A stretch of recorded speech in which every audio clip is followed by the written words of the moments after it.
phrase stir the pot refers to intentionally causing trouble or controversy in a situation. It is often used to describe someone who provokes tension or engages in discussions that create discomfort.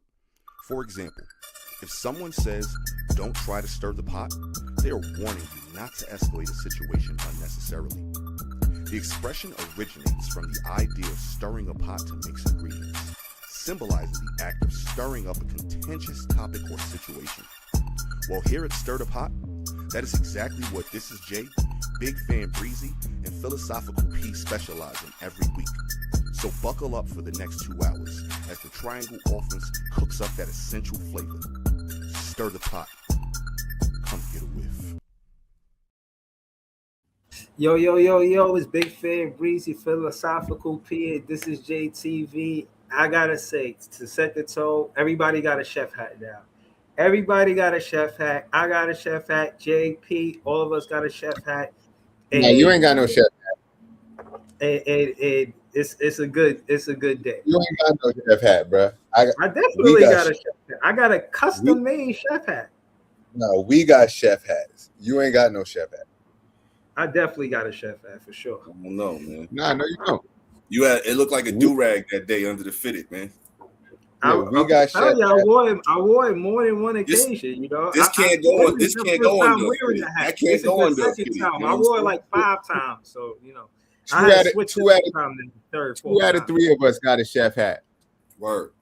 Trust me. Today, mine's is in the laundry. But yeah, 2 out of 3 of us. Two out of 3 of us got a chef hat. Know what I mean? We true to the logo. Know what I mean? Word. But it's all good. It don't, everybody ain't got a chef hat. I mean, it ain't. Like everybody ain't got a custom made with their name on the front chef hat. Everybody got generic chef hats. Anybody can get a generic chef hat. You know what I'm saying? Just General Mills chef hat. You know what I'm saying? Well, that's the ones from the logo. I was about to say that's the ones from the logo. So technically, we kind of on par with it, where you deviate. I want to say deviate. I say custom made. You know what I'm saying? I ain't just want to get the regular one. You might as well color your hat black on the logo then. Nah, I like the logo. The logo's fire. I wouldn't change the logo at all. Yeah, like imagine if you get like a NBA jersey and the Jerry West got a black chef hat on. Right. It just don't look right. It's the logo no more. Or think about this, right? So imagine we get to the point where we start making public appearances and people want to see us show up with the chef hats, doing a public appearance, maybe doing a live show in front of, a couple hundred people or whatever. You're going to show up with the black chef hat and they're going to want a refund because they're going to say this is not the product they paid for. I think they're going to be pulling up for more than a thumbnail art picture. I will imagine that. And on top of that, if it was something like that, I might have merch. I have a black chef hat, a white chef hat. I have different variety of colors of chef hats. You know what I'm saying? But again, I don't want to speak too much on this because there's a lot to cover today. I would say the funniest thing that I've seen in this week is a lot of shit that I've seen. But the funniest shit is Max B walking out of an interview. Yo, I got that on my list too. Same. This nigga walked out of an interview. But I'm not gonna lie, the people that they had in front of him, I could see why he felt the way. You know what I'm saying? Like who? Right. Cardi B. Cardi B had the Diamond album. Max B, do you have a Diamond album? Do you have 2 Diamond albums? No? Shut the fuck up. Okay, man. so let's. Cardi B should be ahead of him, man. Like, stop it, bro. For real? You was offended by that? Who me offended? No, he was offended. He walked out. I know he was offended, but I'm saying you say that. I wasn't offended. She the first person you named. Like Jay was like who? And then that's the first person you went to. So if I was her, I would feel like you was coming straight at my neck right there. I mean, y'all could call it how y'all see it. You know what I'm saying? But this is the list, though. This is all of the people that's in front of him. You know what I mean? Cardi B is trash. He's like, Cardi B, trash. They got French Montana in front of him. Y'all cool with that? Y'all cool with See, French? I think you asking the wrong question. And I had this as a 2-part on my list too. I think you asking, should these people be up here or not? That should be the better question, as opposed to should Max B be replacing them, because it's people on here that's not on this list that shouldn't. There's people that's on this list that shouldn't be on here. It's people that's not on the list that should be on there, and Max B shouldn't be nowhere near it. So you ain't got Max B in the top 50 at all? Hell no. Why the hell rappers of all time? Wait, greatest New York rappers of all time, Breeze? You really got Max B top 50? I ain't say I had him. I ain't say I had him top 50. What's if you ask me, is he top 50? I want to see the whole list, and I purposely didn't look at the list up until now, so we could look at it. What's the name of the list? I can send it right now. You got the list? It's right up. It's right here. It's on the screen. Well, I'm saying, what is the name of the list? It's the complex top 50. It's complex fucking up again. Is it the top 50 rappers of this year, top 50 rappers of this decade, top 50 rappers of all time? Top 50 New York rappers ever. Okay. See, here are the 50 best New York rappers of all time. All right, so but why you don't just pull up I know 50 niggas personally that could rap better than Max. The whole theatric, so we could just get to the meat and potatoes of it, I know 50 rappers from the Star that rap better than Max B. Right, like that. I wasn't involved at all. He was. That's why he walked out, and it was a complex interview. That's the thing about it. He was like, "Y'all ain't got me on here. Nah, I'm out of here," because it was him and French on there. French made number 50. I'm crying. He's like, this nigga better than all right. So dead ass. I'm not mad at French being up there at 50. I'm not mad at that. Yeah. That got me crying. How he gonna look at his man? He be like, "You got this nigga on the list? I'm out." I ain't mad at French being 50, man. That seems about right to me. That's bad funny. So y'all want to start from the front for the top 10, top 20? How you want to do it? Top 10? Bro, that's what I'm saying. Like, here, I'm about to shoot this over real quick. Who is that? Oh, Melly We can start at the top 10 instead of it go all the way through. I'm curious to see the top 10, to be honest with you.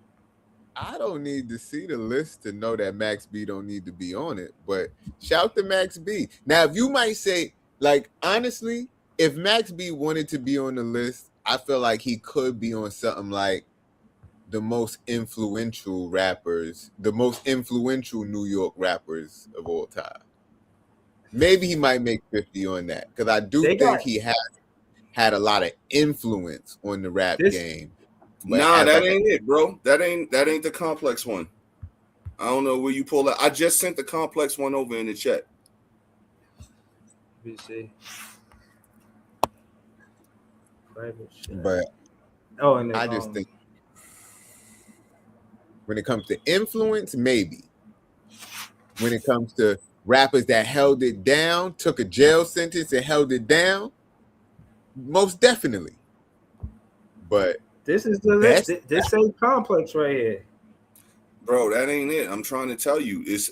I already looked at it. Jay-Z was like 4th on that list. This is the list that they just released. This is the list that I just sent in the chat is the exact list that you had with the pictures and everything. All right, I got you. I'm about to share it to the live. Yeah, that's the exact one. So Jay-Z being number 1, I'm not mad at that. Huh? That was the same list with French Montana at number 50 and A Boogie 49. That looked like what he was showing. Nah, the one he was showing was the one with all the pictures. That's why I was like, let's just get one with just the words, so that way he ain't got to scroll through all the whole article, because that was the article. Got it. Where they talking about them for a couple paragraphs but this is the list. It's a couple things on here like. All right, so the first thing that I'm gonna go straight at and say, and a lot of people may have a problem with this, but they got Nicki Minaj at 7. That's wild to me. I mean, she over Busta Rhymes? I don't know. I think 5, 6, and 7 are all way too high. But this is why I need this. The article might have been good because what's the criteria for this list? Because if the criteria, depending on what the criteria is, maybe they got reasoning why they got people where they at. I'm pretty sure they factored in skills, record sales, influence. Like, I'm pretty sure it was a hodgepodge of all those different things. You know what I'm saying? Is Nicki Minaj the highest female rapper on there? Yeah, she's the highest female rapper on there. Mm-hmm. Before Lil' Kim. Like I said, 5, 6, and 7 is real questionable to me. Those 3 being that high. I'm not saying LL shouldn't be in the top 10, top 15 if they factor in everything. Absolutely, but 5 is a bit too high. 50 at 6, that's real too high for me, especially if you not factoring. Like, if you thinking about, like, all right, LL's acting, 50's Hollywood stuff. If that's all in there, then maybe I can understand why they 5 and 6. If not, that's crazy. That's crazy. Nicki at 7 is just wow crazy to me. I'm not mad at DMX, Busta, and KRS-One rounding out the top 10. Mm-hmm. KRS, Busta, DMX, top 10. I would even put 50 Cent probably closer to the top 10 or 11, close. He's somewhere there.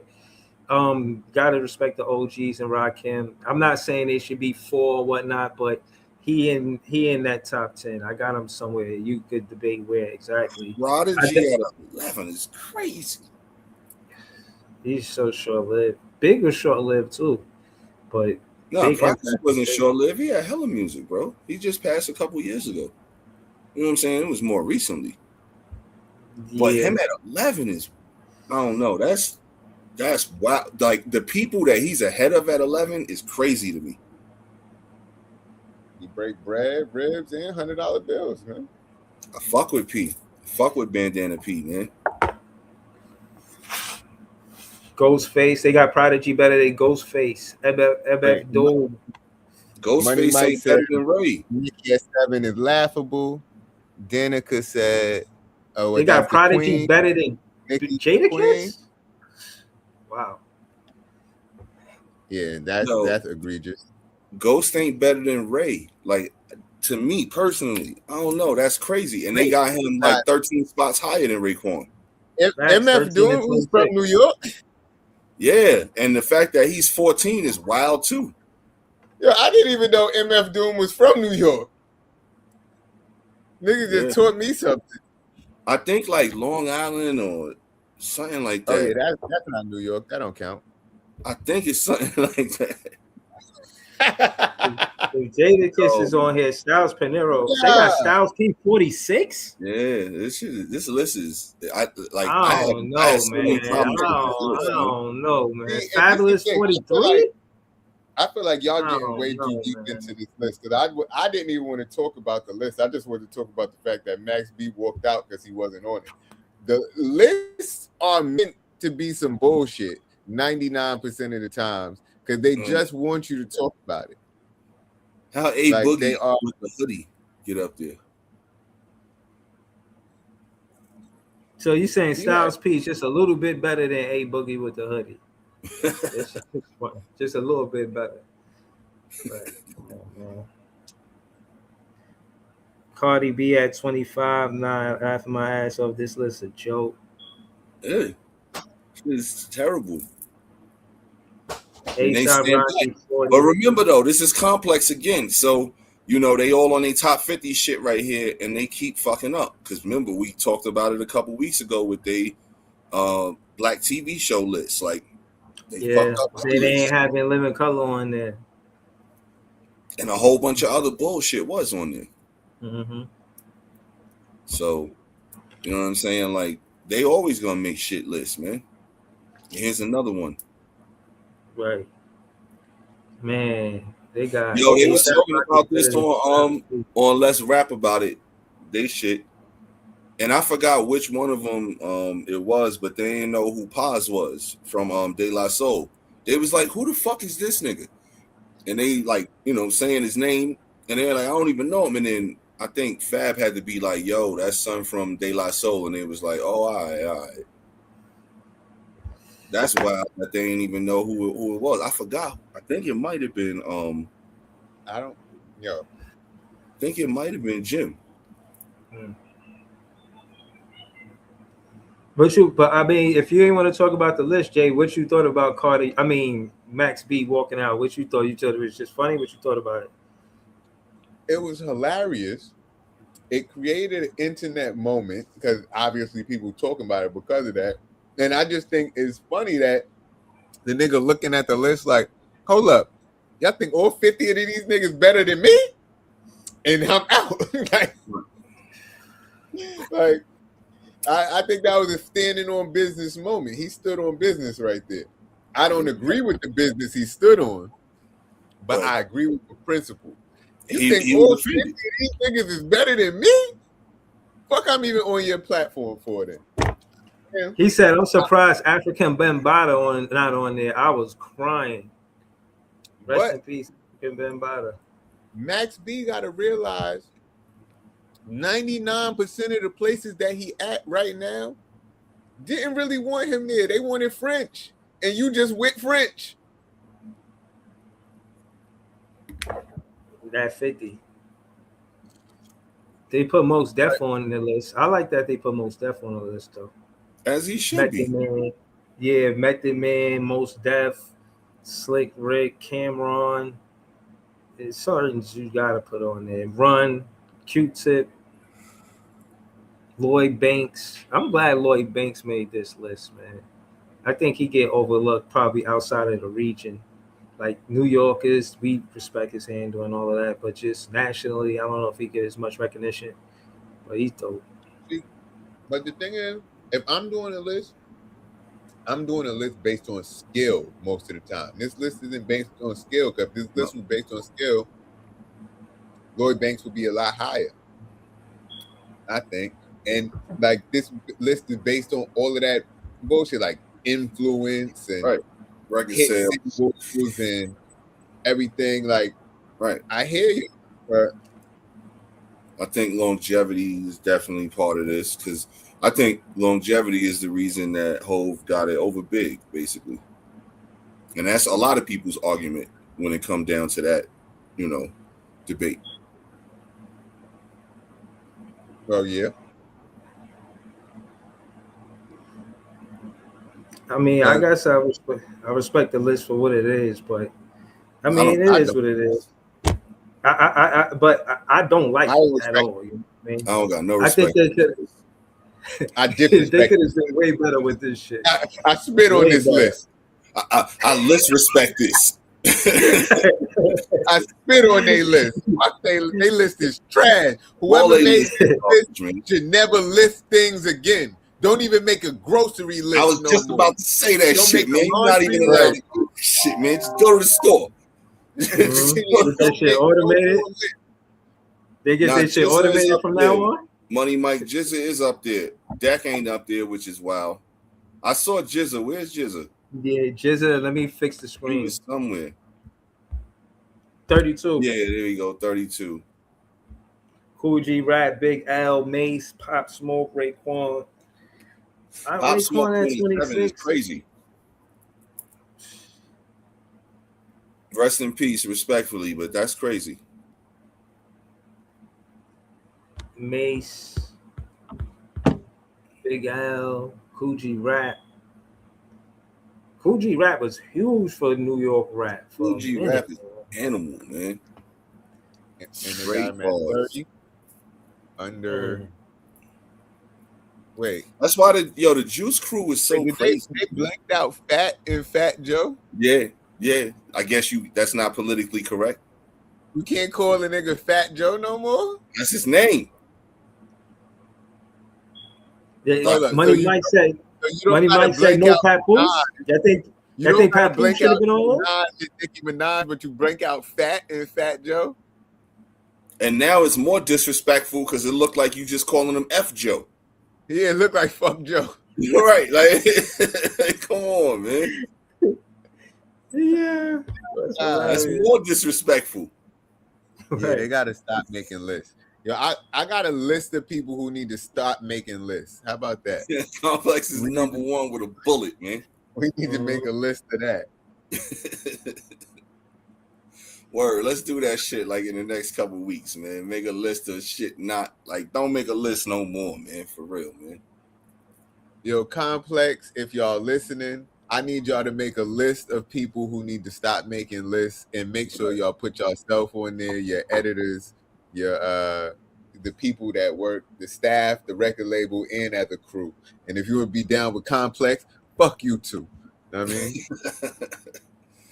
Might as well just let the cleaning crew make a list. When they come through at night to clean the offices and everything, just let them make the list, man. I bet you they'll do a better job.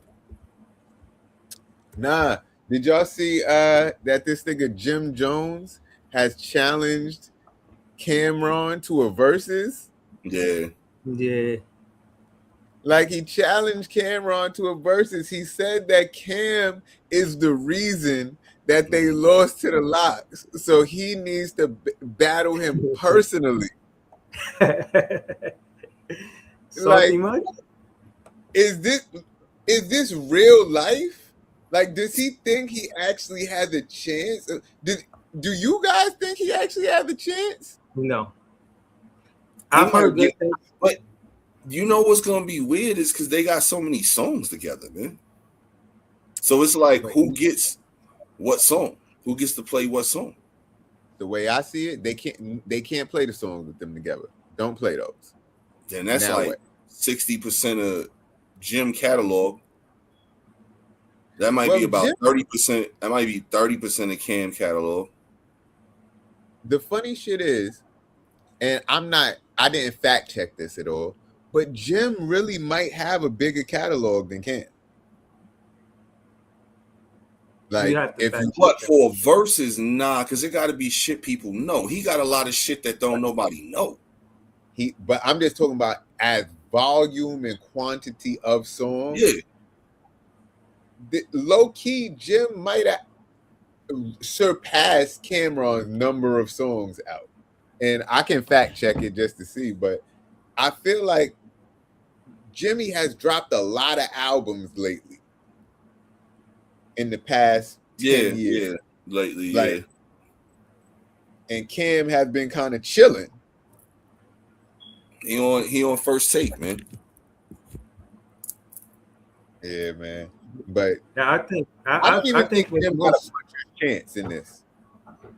No. I think what's most interesting about this is the transparency of them being hurt the way Locks put Belt the ass. They put Belt the ass on that stage that night, and that shit stuck with them. That shit, we ain't friends no more after this. No soy sauce, no duck sauce, none of that. I ain't inviting you over to play the game, none of that shit. You ain't invited to my next barbecue.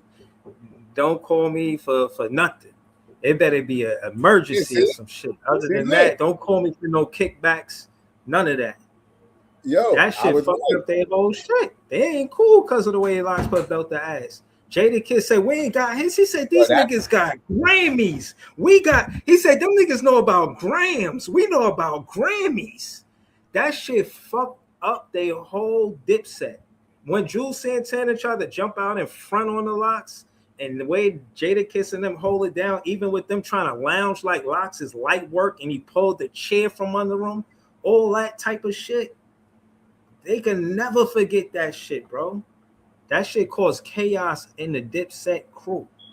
I'm telling you, man. No, that shit was years ago, man. He ain't really still hurt over it like that. He's just stirring up shit to get another bag, man. Come on, I keep trying to tell y'all, man. This shit is WWE, man. I watch WWE, so I know how it moves, and I know how they figure out shit to get the crowd riled up. That's all this shit is to get the people talking, so then the people get it, and they, you know what I'm saying, in a couple of months or whatever, and then they get in the bag.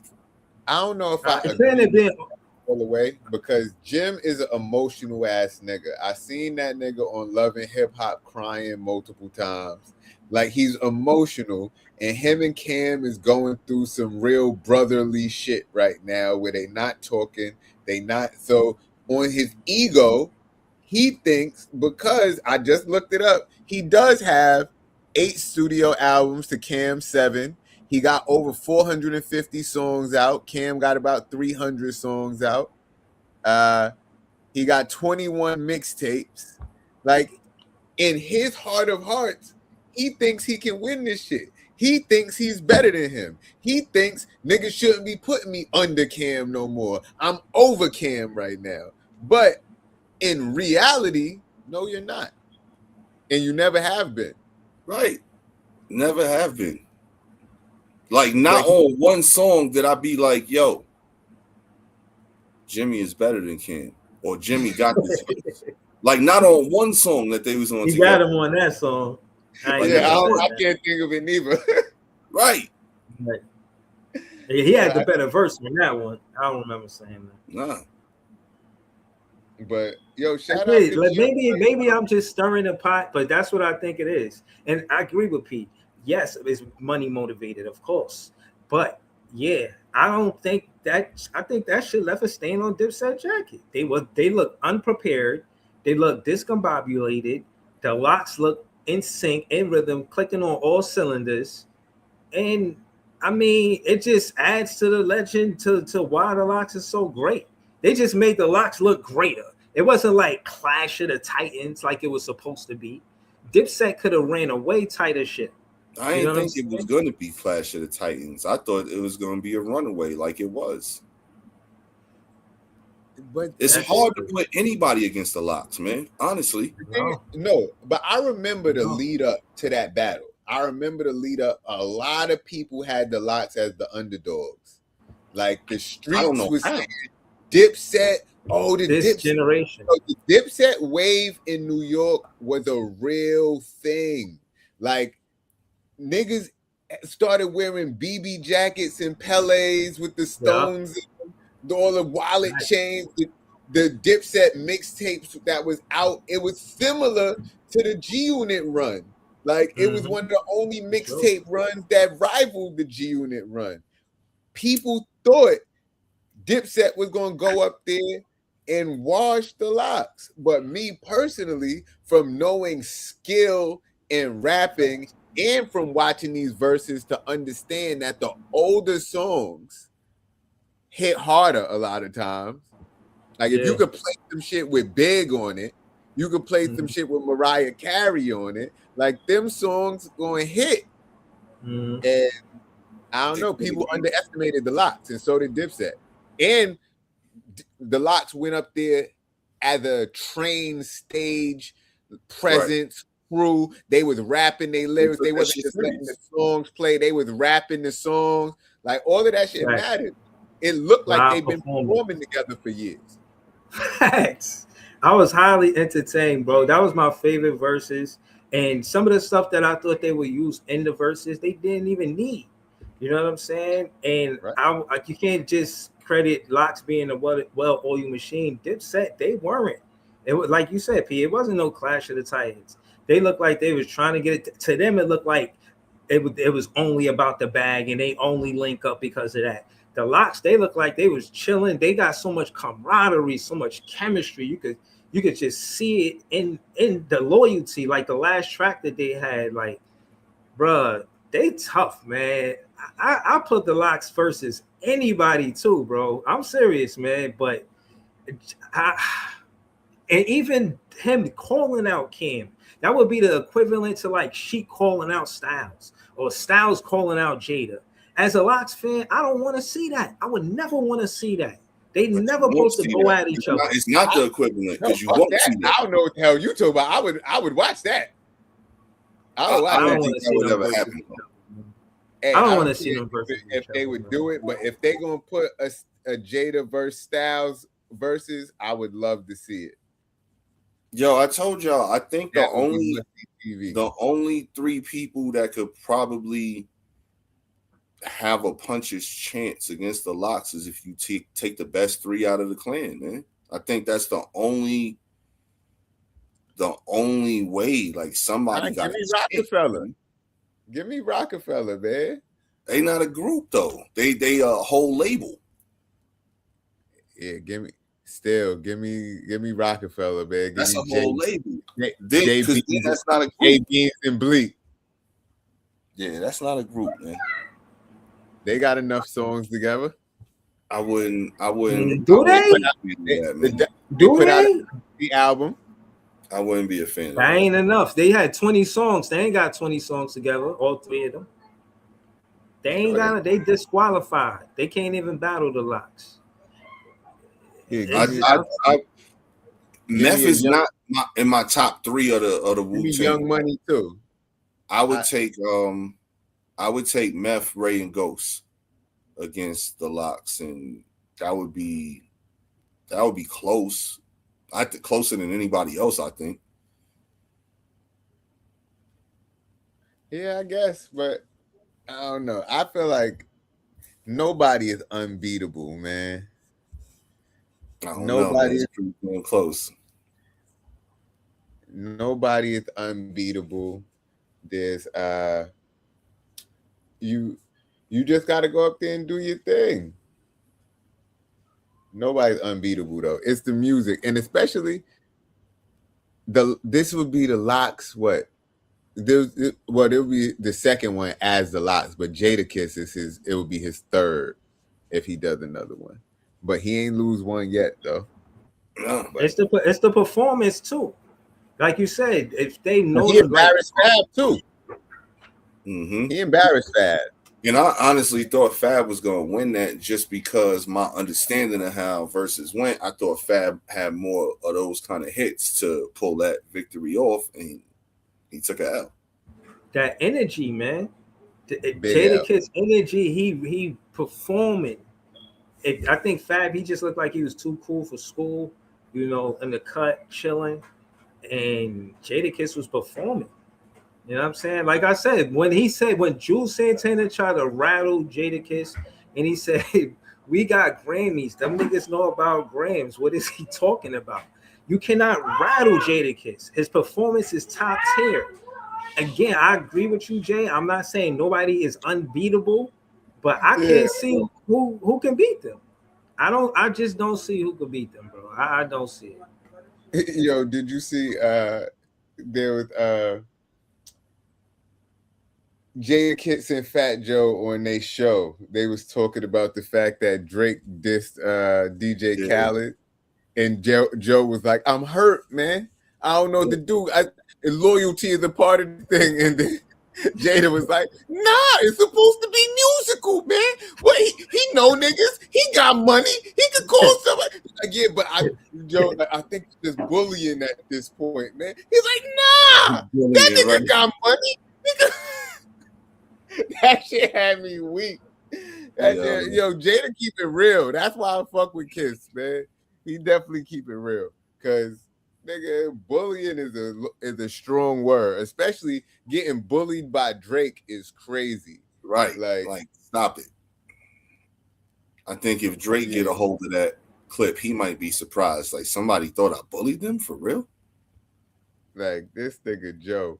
But Joe is the loyal guy, so of course he's gonna feel away. But it's music. If you feel away, get in the booth and get somebody on the track and say another one, and let them go off. Like, go get Kendrick, get him on some shit. Let somebody write like a good 2 or 4 bars for you in the middle of a verse, so that way you actually saying a little something on 2 bars or 4 bars. You know what I'm saying? Right. Like, I don't think it's music. Like, and even when Drake is taking all of this shit so serious, it's music. But you do the thing. Now, I mean, people gonna like what they gonna like. And everybody said Drake was dead. He's back. I heard James. What was the status about though? He was like, and the worst part is he did it on his hottest shit. He dissed him on his hottest. What song is it that he dissed him on? Because I remember. I can't know. remember. I know it's the song where he said everything not black and white and red and green, because he's saying Khaled didn't say free Palestine. No, either they still waiting for you to say free Palestine. I guess it ain't all black and white and red and green. I remember the bar, but I don't even remember what song that was from. So many songs to remember for him to say it was the hottest shit. But I heard the Janice. about Joe Budden being Janice. Yeah. I was about to say I heard that song. Shit before. I heard that song, and it's probably one of his biggest songs that I heard. And I just don't like that they got him on this. He beat Michael Jackson level. I don't get that vibe. Like, he can't just be good and great at who he is. He putting up that kind of numbers where he beat Michael Jackson. It just almost seems unbelievable to me. You know what I'm saying? I'm surprised. I'm really not feeling like he really. And I'm trying to weigh it. Like, is he on Michael Jackson's level because he beat Michael Jackson numbers? It doesn't feel that way to me. You know what I'm saying? Respectfully. Somebody pointed out that he got a little bracelet on under the glove that says Iceman on it, and that's supposed to be for Taylor Swift too, because Taylor Swift had some sort of record, and he beat her record too. So he had a little Taylor Swift shot under there too. But he beat Hove record too. He's beating a lot of records. And if Janice Shut the F Up is the record that's beating all of these records, bruh, like I'm just, after what happened with him and Kendrick, and this is supposed to be his super duper comeback, and I just, it don't feel real to me. You know what I'm saying? Like, I understand that it's really happening, and I'm not drawn, bro. I'm just, I'm not saying the music is bad, but saying that he on Michael Jackson level because of all of this stuff that they're saying that's going on, I don't feel that way. Bro, I understand what it really is, but it doesn't feel like I can understand like he's on Michael Jackson level. I can understand why you in denial because you one of the Kendrick fans and shit. I mean, I get it. No, I'm talking about Michael Jackson. I'm talking about Michael Jackson. No, but I don't feel like he's on Michael Jackson level. Like, you saying he doing Michael Jackson numbers. Bro. I remember when Michael Jackson was doing those numbers. It don't feel the same way. It don't. Because you're a grown ass man. But ask them little kids that was little kids growing up watching Drake. Like, remember when Jay-Z said, "I did this shit for 6 summers, damn, where's the love?" This nigga Drake been doing this shit for a lot of summers. And even last year when he took that year off, it was a noticeable missing to something in music. A lot of people felt that. And it's just like, Drake is a staple in the feel-good music community, or in sometimes the rap community, or sometimes the R&B community. Like, he makes a lot of different types of music. He makes pop music. Pop music stands for popular. Like, he makes popular music. People like to listen to that shit. Right. Shit gets played.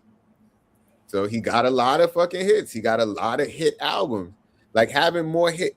Because remember when Jay-Z took down the Beatles to have the number one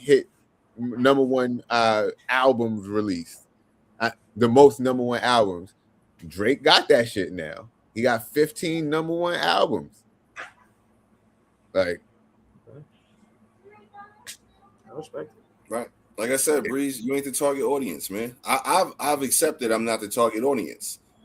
You gotta accept that you're not the target audience. Yeah. I respect it. And I think it's hilarious that Joe Budden is Janice, though, because I was trying to figure out who Janice is, and then they was going back and forth with the Sopranos shit, saying it was from Janice, shut the fuck up, from the Sopranos, likening somebody to Janice, and I was trying to figure out who Janice was, but the fact that it's Joe Budden is hilarious. And then when you really look at the lyrics after that, like, he's like, if I call your girl, I bet that she picking up. And the other, like, I know how you OGs is rocking, talk about him and Jay-Z. Like, it aligns now that I look at it. And in the video, this nigga Joe been flexing his Ferrari for a few months now. This nigga in the video showing that he got multiple better Ferraris. Like, you got the entry level Ferrari and I got the big boys right here. Like, it makes sense that he's talking about Joe.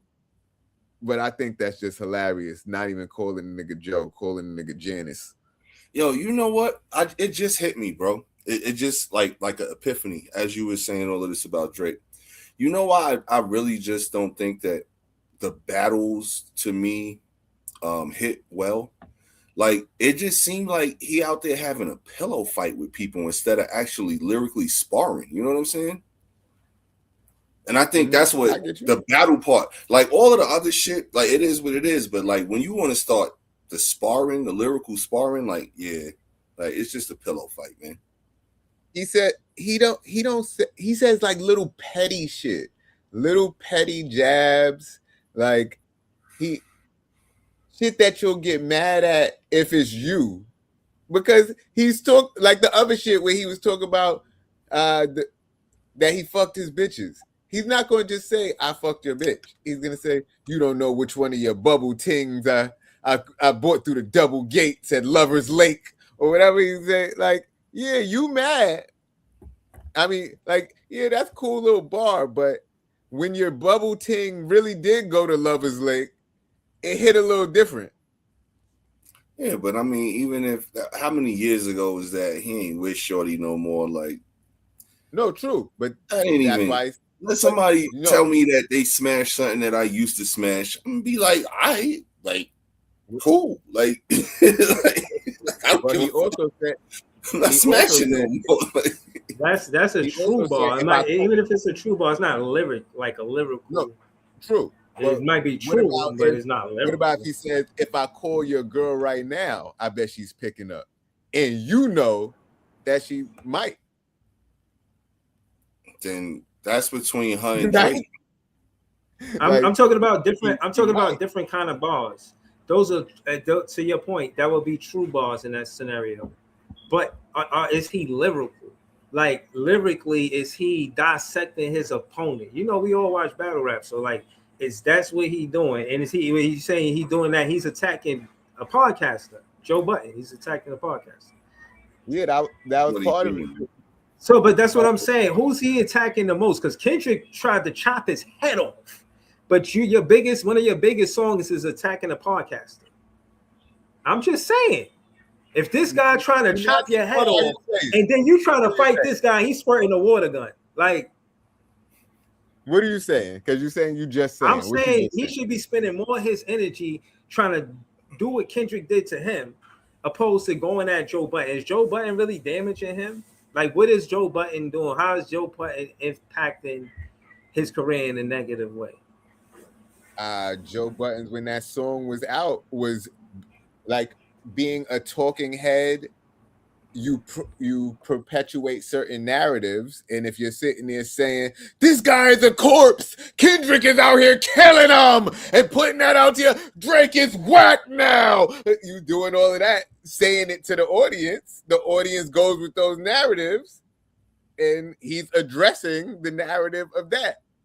And on top of that, he does have songs coming at Kendrick. He's coming at Kendrick all over this album. But if the people gravitate towards beat, beat, baby, because nobody took this as a diss for real until you listen to it. But people is listening to it because of beat, beat, baby. You thought you had me in the deep sleep, baby. Like, people just like the bop, the melody. He bringing daffodils to a knife fight, man. I feel like that's what he's doing, man. It's very similar to what he did with Meek on Back to Back. Like, he made a hit record that he just so happened to be dissing you on.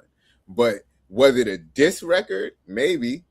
But it was just a hit record that you're getting dissed on. So every time just like the other shit where Kendrick DJ Head had to make an edited version of the song because they can't just not play the song. They like, let me take out the Kendrick disses so I can play the song peacefully without it dissing Kendrick. But nigga, if you don't like the song and he's dissing your man, don't play the song. But y'all think it's that hot that you have to play it. So now I just gotta blank out where he dissed Kendrick and where he dissed DJ Mustard. Like, I feel like that's stupid. Just don't play the song. All of that shit is stupid, man. Cause you can make hit songs and still diss people and they be actual like good responses, not just like the responses, I don't know, bro. It's just, like it was no like real thought behind wordplay and talking about shit. It was just it's a pillow fight, man. Like I said, like I can't, terrible, man. And like Bree said, Kendrick was coming for his head, like trying to chop his head off in his career, and this is what he made people wait 2 years for. Yeah, see, I disagree with the no thought, no wordplay, and all that. I will agree with the fact that he's not up there calling him a pedophile or no shit like that. But he did call him a woman beater. You know what I mean? That's what he's calling him, and that's what he's calling him. Like just like the shit he said, Dre is supposed to be his mentor, and then he said if you take the AK out of Drake, then maybe he's talking about the whole woman beater shit. Like all of this shit is tied back into something. He's being very lyrical with it. Is it fucking as direct as Kendrick Lamar was? No. But he is being lyrical. He is saying things. It's just he got 35 songs and he has a lot of songs on the charts. Like, I think he's taking the like Tupac was being very, very direct. But Big and Bad Boy chose to put out hits. Yeah, but Big's bars and those hits, that's a perfect example. They were really high level bars, man. Like, think about it. He wrote a whole song that's a hit about smashing Anthony Mason's girl. Okay. And Anthony Mason ain't even, you know what I'm saying? Like that song is a hit song. Mm-hmm. And it was about some real life shit, but it was cleverly written, like so cleverly written. It was a story, like a real life story. Shit is crazy. Definitely. Okay. Listen, I can't be mad at y'all opinions, but I don't think y'all listen to any of this shit. So I don't know if you can have. I listen to enough of it to know it's not for me. How much of it is that? I probably listen to about a whole album's worth. If it's 3 albums, I've listened to chunks from each one, so probably about an album worth of songs. Yeah, I probably heard like 12, 13, something like that. Because I'm definitely not going to sit here and say I listened to all of them neither. I listened to whatever came up on my YouTube. I watched some of the videos. I listened to some of the bars. And I think he has, like, let me think, the good ones that I heard. Whisper My Name, fire. Make Them Remember, Make Them Pay, and Make Them Cry. All 3. Those he's rapping, fire. The Too Hard for the Radio. That's the Bay Area joint where they said they're trying to divide LA and the Bay Area, and now he's bigging up Steph Curry instead of LeBron. Like, fire. What else? The one where he dissing ASAP Rocky and made Rihanna go to ASAP Rocky shows and post his lyrics now. Fire. What's that one called? Damn, I can't remember. I don't know. Y'all might know in the chat, but it's Not Like Us harder than Back to Back. Not Like Us, I fucked with. I fucked with the song, but the only thing I didn't fuck with was really the pedophile angle. Like, I didn't think that was a cool angle to go with. But if that's whatever wins the battle these days. And the same thing in battle rap. You could say whatever, because it ain't really no rules to rap. You say whatever. So hold on, let me ask. You think he just used Kendrick? You think Kendrick just used that as an angle to beat him in a rap battle? Yes. Or do you think that was true about what's going on with Drake? No, I think it's just an angle that he used in a rap battle. So you don't never think he might have smashed something questionable? Bro, this nigga Kendrick had niggas in his crew that got indicted for fucking sex trafficking and shit like that. But he's using it in a rap battle against another nigga. If you cared that much, what about the niggas next to you?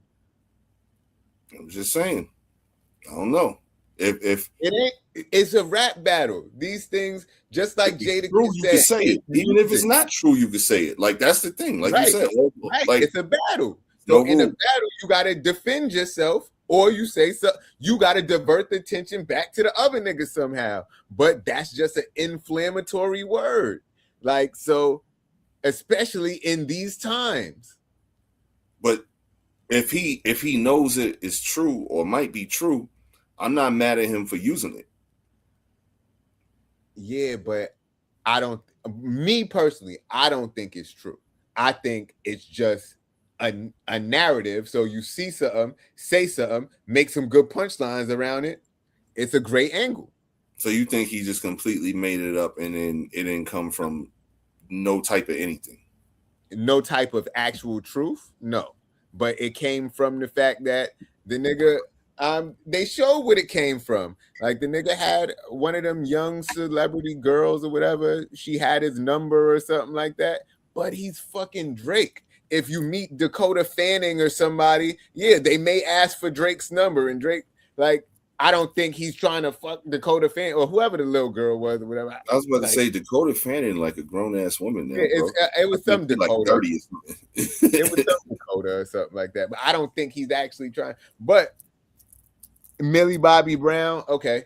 Like, I don't think, no. Like, the nigga performs at the Kids' Choice Awards. So would there be kids there that had Drake's number that are celebrities that could call Drake and FaceTime their friends and say, look, I know Drake? Probably. But yeah, J. Cole took the biggest L for me because that was my dog in the fight. And then when he decided to drop out, I was like, all right, well, I guess I'm sitting this one out too. But you know, not like us had bars, man.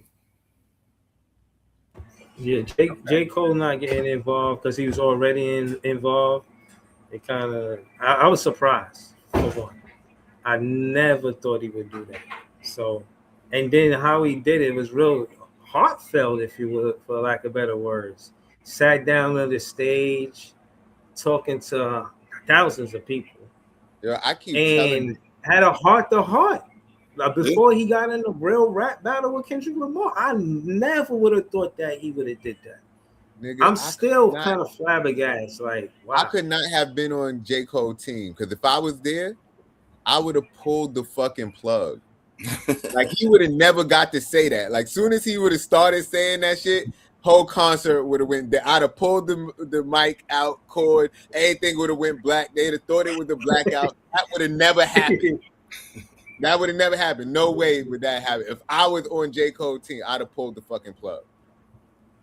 He'd have been saying it, but nobody would have heard it. Right. No, I feel you on that because no way. You can't really come back from that. No way would I have let that get out. You can't really come back from that. And I'm not mad at him for him making a personal decision for his life, his mental health, his well-being, you know, the reasons he made that decision, but he had to know that he was going to permanently damage his career. Nah, I'm mad at him. I'm mad at him because, nigga, it's just music. Just like Jadakiss said earlier, it's just music. What are you talking about? Yo, that shit that Hov was talking a couple weeks ago, he, you know, J. Cole might have been one of the first people that Hov had that conversation with, and then J. Cole took it to heart, you know? Yeah, and that's what Drake said. No. Drake said, y'all niggas gotta talk to Hov for a second decision. Me, I stood 10 T's and accepted the mission. Like, that's why I could never forgive him. Like it is what it is. Like, bro, how you get in the battle, throw out the song, and then delete it? I've never seen this before. I've never seen that. And then you the one who started the whole Big 3 thing. Like, you got on the song saying, we the Big 3. And then a nigga come on the song saying, fuck the Big 3, it's Big Me, nigga. Then you put out a song, and then you delete it. And I gotta get into a rap battle with this nigga. Yo, he threw the grenade. He threw the grenade, and while that shit was in the air, he ran. Like, you know what I'm saying? And like he hit that shit.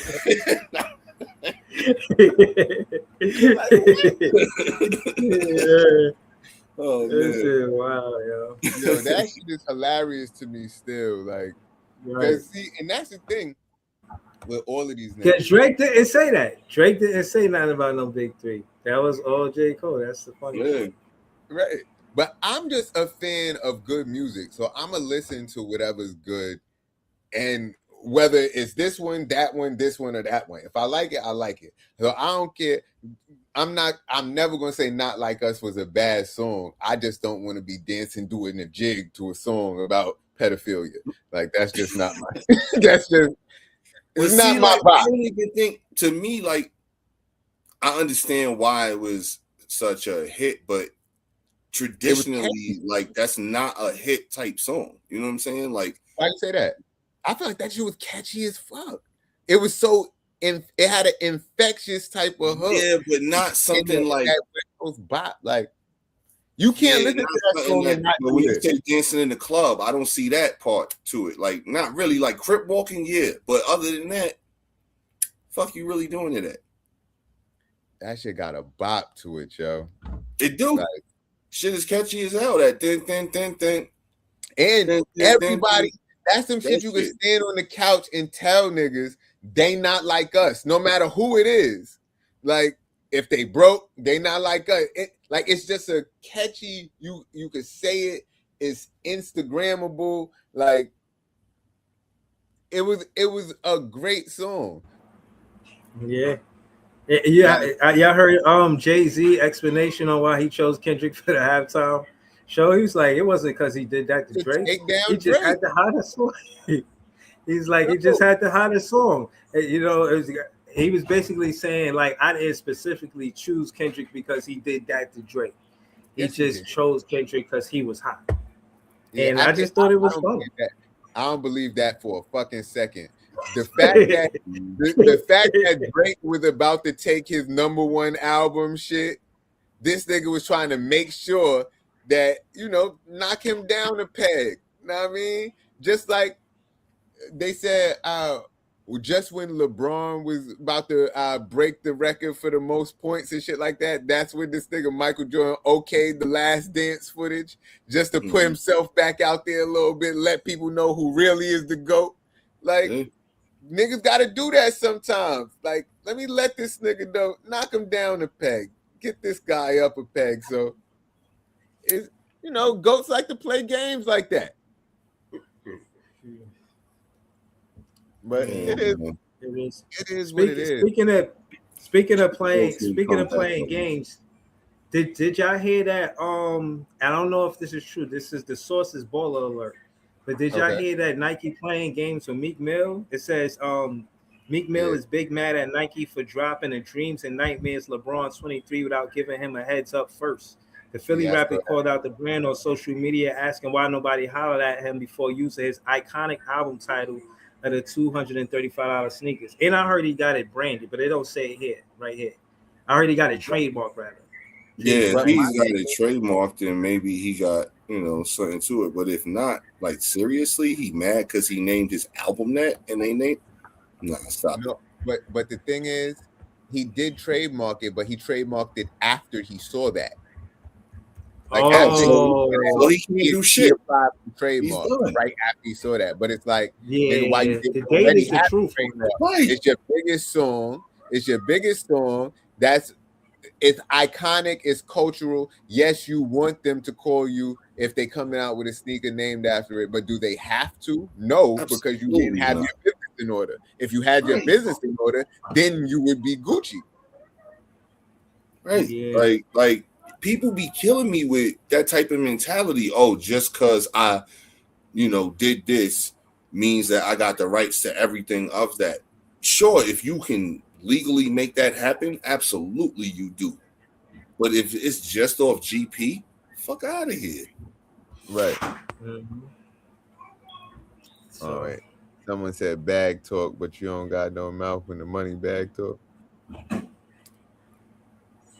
But I don't know, That's a bro. Drake song or something. I don't know. No, I think that some Meek shit. Right, probably.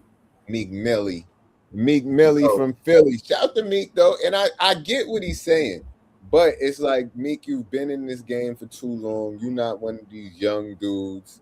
Like you've been in this game for a long time. You know how this goes. And then trying on Twitter ain't gonna do nothing. But at least it made him go put in the patent for it now. Now let's see if he gets the patent. Right. So if somebody else come out with something with that, then now he's got a right to it. But y'all talking about suing. Y'all seen the government is trying to sue Chick-fil-A? Nah, what happened? Why they took Chick-fil-A? Take one guess. The government suing Chick-fil-A. You got me. I'm stumped. Because they closed on Sundays. They say it's unconstitutional to not give people the rights to come to their establishment on Sundays. Other places are open 7 days a week. They should be open 7 days a week. So I'm going to pull up the article because it's not the whole federal government, but it is. Get the fuck out of here. They can't do that. But suing them is just extreme. We preserve the right to. First of all, that's some fat shit. Like America is a fat ass country to sue a restaurant for not being open 1 day of the week. Y'all want that chicken that bad? Go cook. Okay. Right. And now the real deep part that they brought up to it is because they're saying that they are there's religious discrimination going on because there's a worker that says he can't work Saturdays because he, observes the Sabbath. And they won't give him those days off because they saying he got Sunday off, and that's the holiday he's supposed to get off. So it's they bring it up like a point to give it legs. So I can see that they just got to give him Saturdays off because the reason why they're closed on Sundays is because that's supposed to be a day of work. So They got to give him Sunday. They got to give him Saturdays off. So that's why they got the angle of the loophole of religious discrimination. So that might be, yeah, like that right there. It's a very valid point. So do they stay open Sundays now? When Nikki was dissing Meek with that one on Yikes. Okay, got you. Do they stay open though? Like what do they do, man? No, I thought that was crazy when I seen that, and then we, was just talking about people suing and shit. So give that man Saturdays off. That man needs Saturdays off to worship his God. And if you are closing every single establishment on Sundays for people to worship, why wouldn't you give that man his day off? That is discrimination, and he deserves his day off. And the crazy thing about that is a lot of Chick-fil-A's are franchised. So, you know what I'm saying? They're owned and operated by not people in the Chick-fil-A corporation.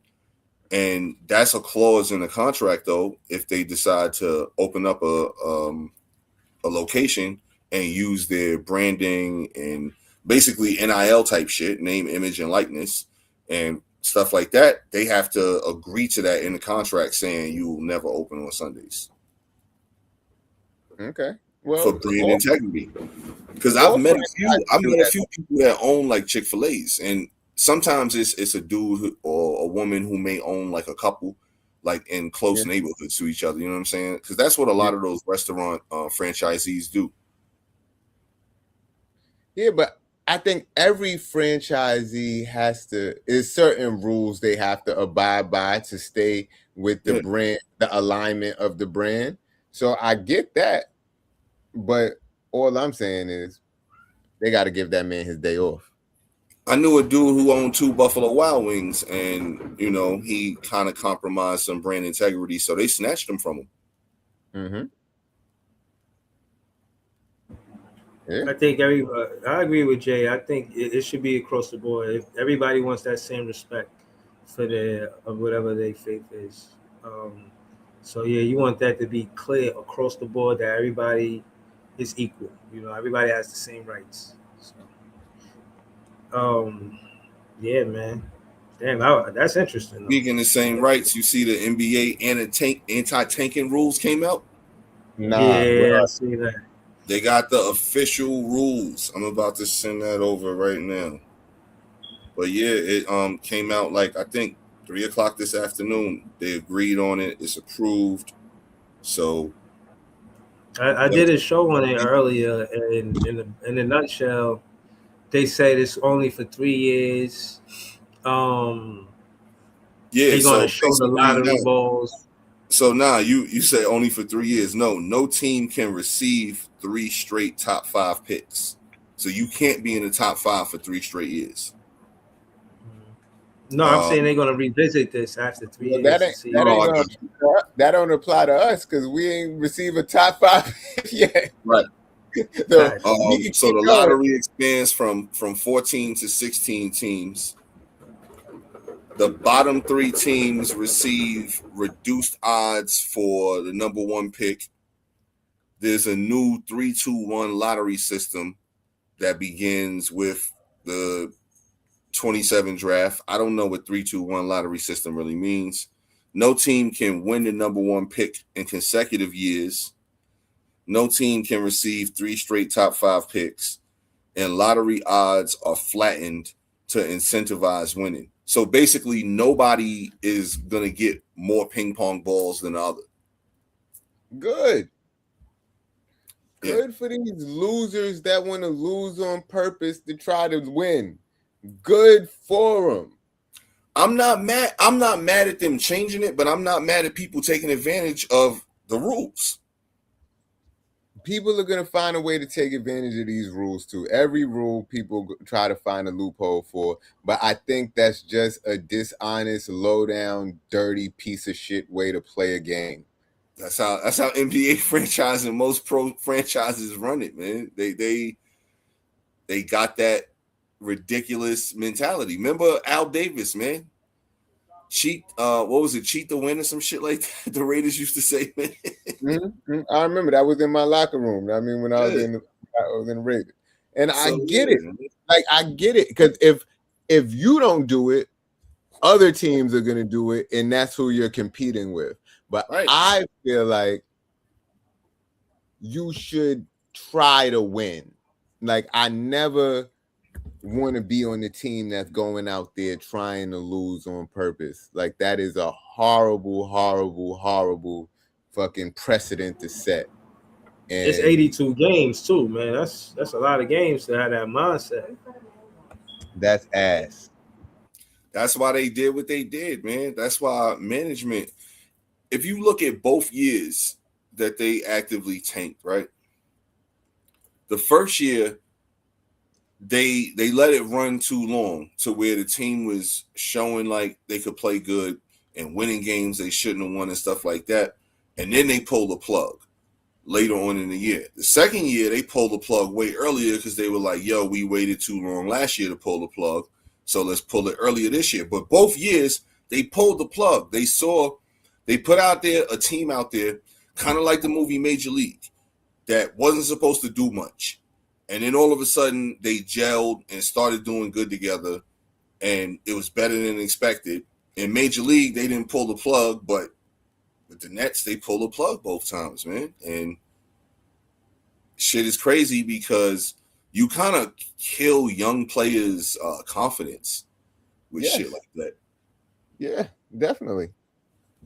Definitely. But again, I was one that said they should tank because I knew other teams were going to tank. So I'm like, fuck it. If other teams are going to do it, we need to do this shit too because it's only going to help us or try to help us in the long run. But now that the system is fixed or they've changed it to try to fix it, I'm totally with that too because the system is broken. Like, rules are put in place for a reason because people take advantage of shit, and then that's when they put in a rule to try to stop that shit. So, yeah, but no matter what rule you put in, people are gonna try to fucking bend it. No, yeah, absolutely. But that doesn't mean a little bit more you got to do to bend. You know what I'm saying? This this seems because like think about it. Some teams like I think about when I the one that I think is the hugest shit for me is no team can receive two actually. No team can receive 3 straight top 5 picks, and no team can win the number 1 pick in consecutive years. So it's a couple of teams that I think about, like in particular. First and foremost, I think about the Clippers back in the day when they were terrible, but they were stockpiling top 5 pick after top 5 pick. You know what I'm saying? When they got Darius Miles and Elton Brand and Odom and all of them dudes, like they was just stockpiling picks. You know what I'm saying? Like a whole bunch of nice dudes, and then all of a sudden they had a squad. And then when I think about the you can't have back-to-back number 1 picks, I think about Orlando. The Magic would never be the Magic if they didn't get back-to-back number 1 picks. Because remember, they got the number 1 pick in 92 and they took Shaq. And then in 93, they got the number 1 pick again and they took Webber, but they traded Webber to Golden State and they got Penny and 3 first-round picks back, which was still to this day one of the craziest trades I ever seen in my life. To trade down only 2 picks, but still have to give up 3 future firsts.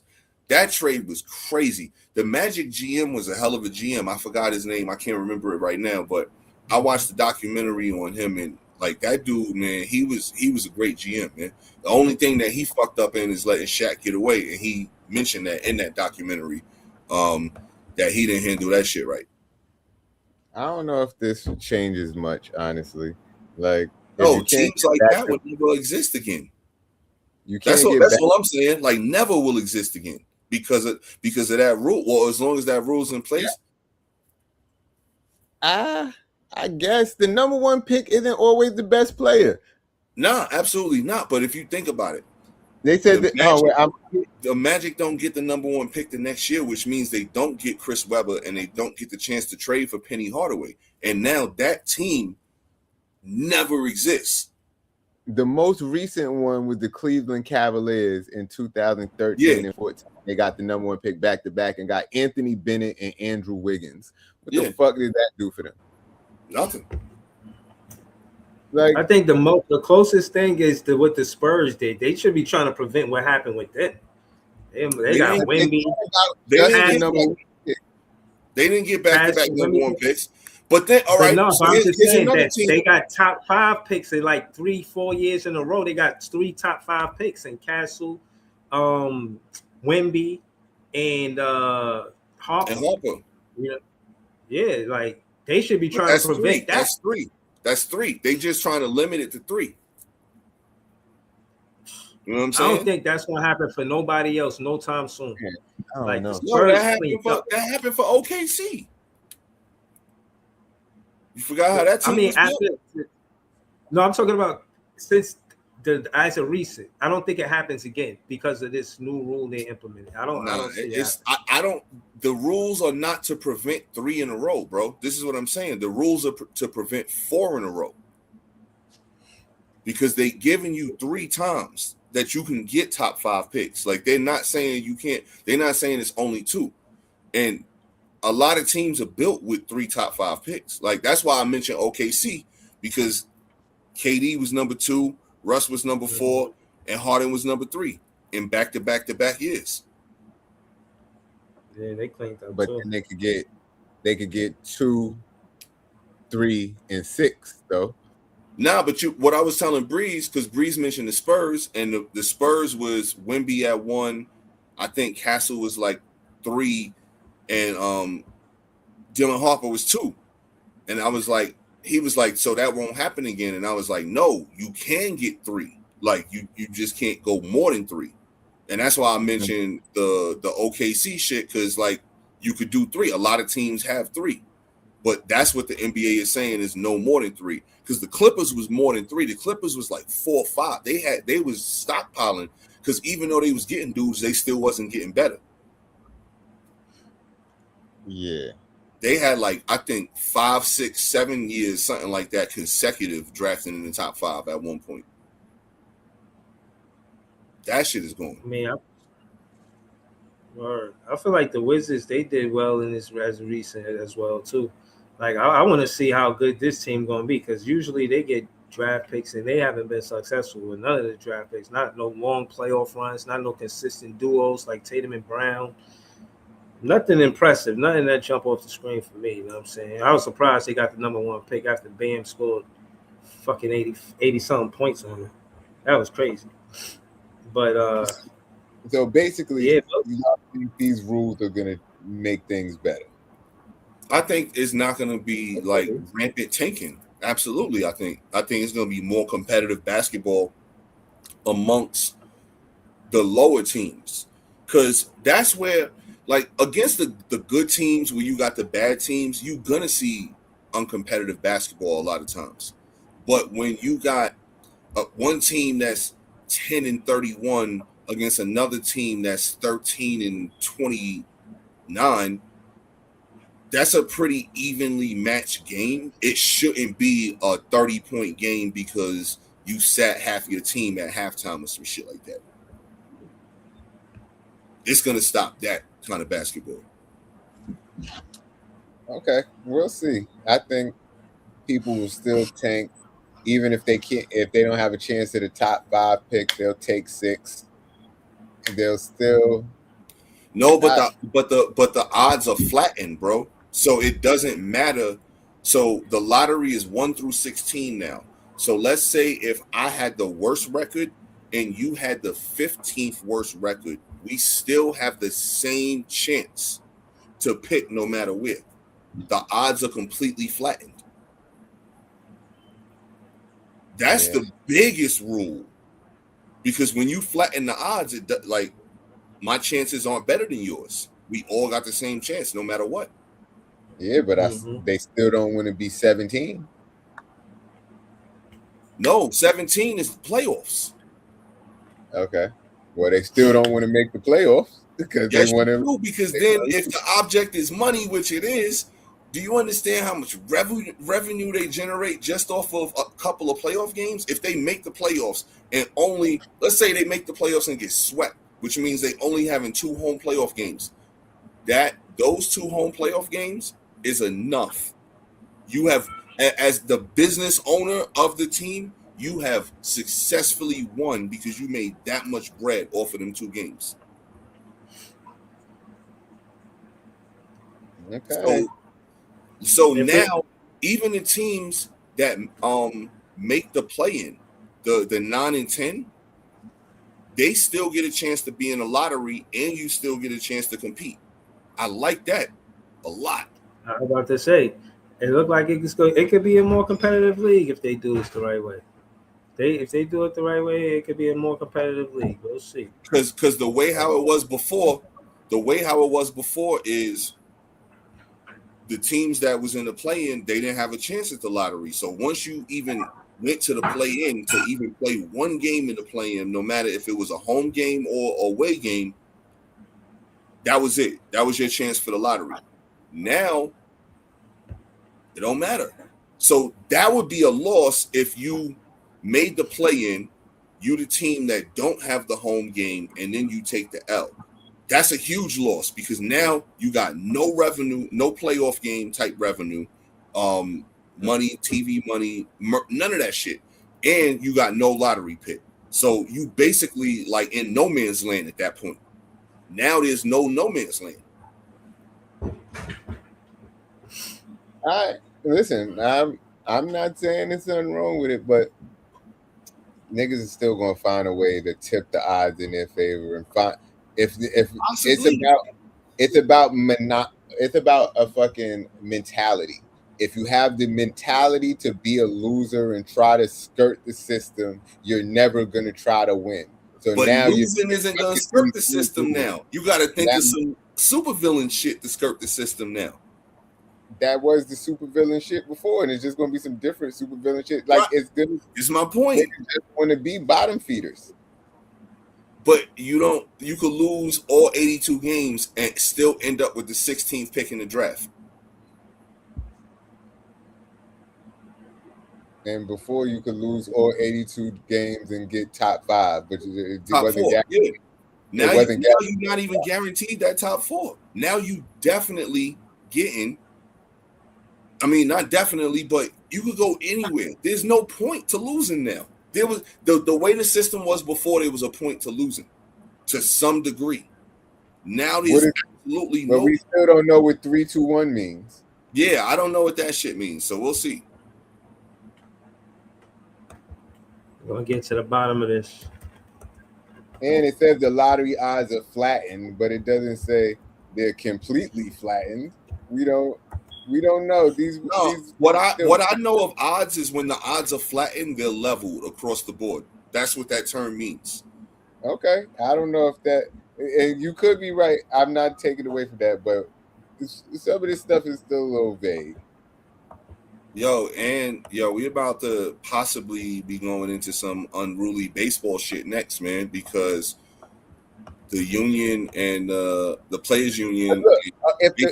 My fault. You said it means it would be flat and it would be completely equal, but it couldn't be completely equal if the 3 bottom teams got reduced odds for number 1 pick. So those would be they reduce odds. If you think about it, that's exactly what that means. Because now. But it wouldn't say only the 3 bottom teams. Then it would say, why say only the 3 bottom teams? Because remember, the 3 bottom teams used to be guaranteed a certain spot. Now there's no guarantee. Right. You see the 3-2-1. It says the number represents how many lottery balls each team gets in a draft lottery. 3 balls higher odds at the number 1 pick. 2 balls lower odds than 3 ball teams. 1 ball lowest odds at the number 1 pick. So what determines that? Go to how it works. I just thought it's going to be based on the games that you win, but the 3 teams at the bottom are going to get reduced odds. So now they're just going to try to be the 4th team. Really, scroll down. Yeah, right there. It's probably going to show us right there. It say right here, 16. It say how it works. 16 teams. See, exactly what I just said. They're going to want to be 4 through 10. They're going to try their hardest to be 4 through 10. Like, it's not going to stop it. It's just going to make it different. But it is going to be a little difficult to make it 4 through 10 than it is to be the bottom teams. You could just be the worst, go out there, be straight trash juice, and know you're going to be the worst team. But the 4 through 10 is you got to manipulate a little more. It's going to look a little more obvious. And if they're going to fine for teams for being obvious for tanking, see, now what if a team is, you don't have to take away, you can leave competitiveness as it is and it'll be fine. But see, what if team number 7 in the 7th seed, right? They the home team, they got a playing game, they getting all that playoff revenue for that one game, and then they take an L, and now they got to play the winner of the 9-10 game. And then that's another home game for them. And then let's say they take another L. So they lost 2 games in the play-in, but got 2 playoff game type revenues. That's already a win. And then they fuck around, get in the lottery, and then get the number 1 pick. That's not an incentive to losing at all. That's the dream that you hope you hit. And now this shit could be a reality to rebuilding teams, because most of the time, you know, teams that's in the play-in is either rebuilding teams, young rebuilding teams, or they teams that's just falling apart with veterans. But most of the time, it's the younger teams. So, to me, I see that shit as opportunity like a motherfucker. Like, I agree. Go out there, give it our all with this young squad. Let's get that 7th seed. Even if we lose, we still win. Right. The whole season we trying to win, like we playing to win. Like, I don't know, man. I don't think tanking is going to be as bad. It's definitely not going to be as obvious, but I don't think it's going to be as bad either. Like, I don't think teams are going to have strategies for it. I feel like they're going to try to finish 4 through 10. The highest odds is 8.1. They're going to be like, oh, we got to make sure we get that 8.1%. We'll have the highest odds. Because 14. You know what I think? You know what I think what happened? But 1 through 3, and then when you got to 4, I think it was a big drop off. Here is not a big drop off. 8.1 to 5.4 is not a big drop off. It's still the most. I think where it's going to be changed is trades are going to happen differently too. Like to P's point, if a team is somewhat competitive and they got a chance at a draft pick, a high draft pick, I think, and again, I'm not saying that this is going to happen, but hypothetically, you don't know who. You could have players in college like, yo, I'll stay another year in college if I don't get drafted by the specific team. Maybe because of the NIL deals, they negotiate differently. You know what I'm saying? Now that this opens up who they could possibly go to and their role, like if there is a team that is competitive getting into the play-in and they look at a rookie that could be a top 5 pick, he like, yo, if I was on that team, I could be a starter, I could contribute, and I could get minutes, and they make their decision, not to say it's in their control, but they decide who they want to play with, contingent on who the coach is, how competitive they is, what's their need on the team. You know, if I'm a top 5 point guard that could consider getting drafted, I don't want to go on the bench. I like Ace Bailey. Ace Bailey being on the bench behind marketing or whoever, that shit was a crying out loud shame. You know what I'm saying? You want to go to a place where you said that was a shame? Yeah. Man, Ace Bailey ain't look really good in his rookie year. Are you crazy? What was you? I'm saying if they gonna draft him that high, if he's that high of a draft pick and he got to come off the bench, I just think he should go to a team where he can start. But did you see his play? His play is what had him on the bench. Did they start him immediately? So he deserved to be started immediately? Does Dylan Harper deserve to be started immediately in San Antonio's backcourt as the number 2 pick? You gonna bench Fox or Castle for Harper? I'm saying I don't think that teams that are that successful should be getting those players. If they're good enough to be on your bench, if your team is good enough to have them coming off your bench. The playoffs last year. What are you talking about? The Jazz didn't make the playoffs. These are not successful teams, bro. They just got good players. Now the Spurs is successful. Even if that is the case, if they are drafted that high, which is more my point, if they're drafted that high and they got to come off of the bench, I disagree with Harper coming off of the bench. If you got Fox, I don't think the Spurs had no business getting Harper in the first place. That was just my opinion. If he was the best player available, you don't make. I don't think they should have got the number 2 pick.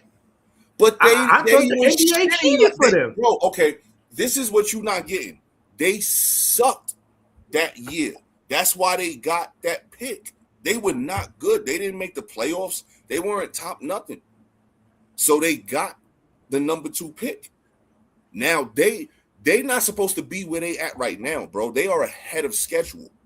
They're not supposed to be in the conference finals right now, tying this shit up, about to go to a game 7. They was just supposed to bail ass right now. They overachieving. So for you to sit here and say they shouldn't have drafted Dylan Harper and not start him, bro, you got to look at the history of all sports. Not every top 5 pick starts right away. Yeah, I still don't like it. That's one of the things that I don't like. I don't like the fact that a player could be drafted at the 2nd in the NBA and he coming off of the bench. James Harden came off the bench. You was mad about that? So you're telling me he's good enough to start. I would want the same thing for Harper. The same way Harper had the same career that Harden had where he left OKC. I'd say I feel the same for Harper. I think Harper could go to another team and be the number 1 guy. The same way James being Harden. Number 1 guy, it's about winning, Breeze. And I'm of course, you rather be the number 1 guy on a losing team rather than be the number 3 or 4 guy on a winning team. No, I never said that. I said anybody that get drafted. Again, like I said, I thought it was great for the Spurs. If a nigga get drafted number 1 and he goes, or number 2 or number 3, and he goes to a team, and in training camp he's getting his ass bust by everybody on the team. They supposed to start him anyway. That's some entitlement shit. I'm not saying you gotta I don't know earn if he's getting his ass bust. I don't know if Ace Bailey was getting his ass bust. So if the coach ain't starting him, obviously he wasn't doing well enough to start. Right, and he barely averaged 10 points a game, and you sitting here talking about he should be a starter. It's a crime he not a starter. Yo, bro, he should have stayed his ass in college another year and worked on his game. That's what he should have did, because he looked terrible at Rutgers, like I was telling y'all all last year. Yeah, I don't get just giving niggas a spot just because of where they got picked. Nigga, you got picked because you got picked. But once you get picked, you gotta go show and prove why you got picked there if you want to be a starter. And if you're not starting, obviously the coach seen something in him that we did not see. You know, most athletes, and I'm not even talking. So in basketball, you got two different things. You got an athlete and you got a basketball player. Ace Bailey is more of an athlete than he is a basketball player. And most athletes get drafted off of potential, not their actual ability right now. Wait, my fault. Not to cut y'all off, but did y'all see Randy Moss, who was the athlete, said that he could come back and play in the NFL right now? He waiting for a team to call him. He said he could still Moss niggas right now to this day. I'm just glad he's doing better, man. So shout out to him because he was battling cancer for a while. I saw that. I was like, oh, shit. What if a team really do call him and just have him for an end zone threat? Nah, that can't happen. After his cancer battle, I think it changed his body a little bit, man. Because he was going through it bad for a little while, man. That's why I'm glad he's doing better, man. He said he in shape, man. But shout out to him. Glad he's doing better too. But he definitely, he said that he's ready to come back. He could be an end zone threat for a team, and he can get, I'm pretty sure he's not going to be out there every play. But when they get in the red zone, put Randy in, man. Yo, but Breeze, back to your theory. That's why I'm glad you are not the GM for any team that I like. Because, oh my God, you would not draft the best player available. You would be like, oh, we don't got a place for him to start on our team. So let's let the other team pick him. We're not going to pick him because he need to start. Like, bro, that is some ass backwards thinking, bro. If it was up to me, I would have drafted Dylan Harper last year. But you said the Spurs shouldn't have took him at number 2 if they wasn't going to start him. Bro, that's no. Exactly I said I felt like the NBA rigged it for the Spurs to get Dylan Harper. That's what I said. They was ass. Of course. Good. Of course, it's no way possible. They even with De'Aaron Fox, I don't see the Spurs passing on with the success that the Spurs had at the point guard position. I would never think that they would pass on Dylan Harper. I never thought that. God bless you. I never thought that. I'm about to pull up their record last year, bro, because you think that they was like so good and they rigged it for them to get the number 2 pick. Like they wouldn't have been in a chance to get a lottery pick if they was good, bro. You know what I'm saying? They would have been in the playoffs. I mean, he on their team now. So here's their record the past couple years. They was 22-60, 22-60, and 34-48. What's good about that, bro? I didn't hear you. What you said? 22-60, 22-60, and 34 and shit. What was the record? Hold up. What was the last one? 34-48. What's good about those? What's good about them records that they didn't deserve to get high draft picks? But like I said, I'm not fighting. They already. Those was the years they got Castle and Harper. The next year, after their first 22-60 season, they got Wemby. After the next 22-60 season, they got Castle. After the 34-48 season, they got Harper.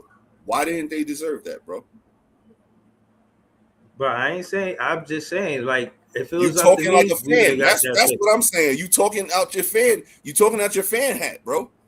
Instead of being real, I just feel like I wish that we had him. I feel like they try to stack that team so they could compete versus OKC. Because if they didn't stack that team to compete versus OKC, OKC was going to run away with it. That's just my opinion.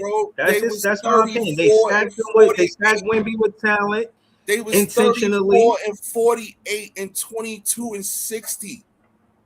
So they don't deserve a chance to get a good draft pick with them records? Like, bro, do you? Bro, I'm saying the NBA favored them with draft picks, man. That's all I'm saying. I ain't saying they don't deserve it. I'm saying the NBA be favoring them. They be favoring them. That's Yo, all I'm saying. Big fan, But Breeze. not to digress and just. Nah, bro, because your narrative is ASA 9, ASA 10, ASA 11, ASA 12, ASA 13, man. Like, you not gonna take a player. You not gonna take a player with a draft pick because he might not start. So you're gonna let the better player go and let the other team take him, but you're gonna take, yeah, bro. That shit. That's bro, what. I ain't never said that. I ain't never said that, bro. bro. You I ain't never said you that. don't know why Utah took Ace Bailey. You said you don't know why Utah took Ace Bailey. You said you don't know why Utah took Ace Bailey if he wasn't going to start. You said you don't know why San Antonio took Dylan Harper if he wasn't going to start. Right. He could have came to the Brooklyn Nets for that. He could have came to the Brooklyn Nets for that. That's what I'm saying. Some fan shit. But I just don't like seeing top talent come off of the bench. They want to take because they're not going to start. Bro, do you understand how asinine that? Never mind. Bro. Terrible. It's asinine, bro. It's so asinine, man. Terrible. But again, like I said, I'm not getting worked up about the Utah Jazz or your opinion about how I look at it. At the end of the day, I feel like it's ridiculous. But again, like I said, I'm not getting worked up about that. At the end of the day, other sports fans chime in on this shit, man, around the world. Because, bro, you really said a team should not take a player if they're not going to start. Bro, I did not say that, bro. I'm saying that I wanted the Brooklyn Nets to get them if they not. Listen to what I'm saying without you trying to repeat what I'm saying. I'm saying if they're not going to give that player minutes, that's why I wanted a player like Ace Bailey to come to the Brooklyn Nets because we would have gave him starting minutes. Now, all that other shit, you could have that.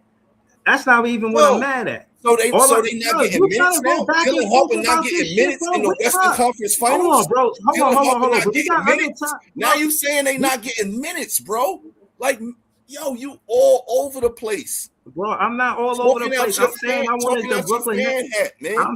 I'm saying if the and again, I digress because you making this long soliloquy that I'm here to have.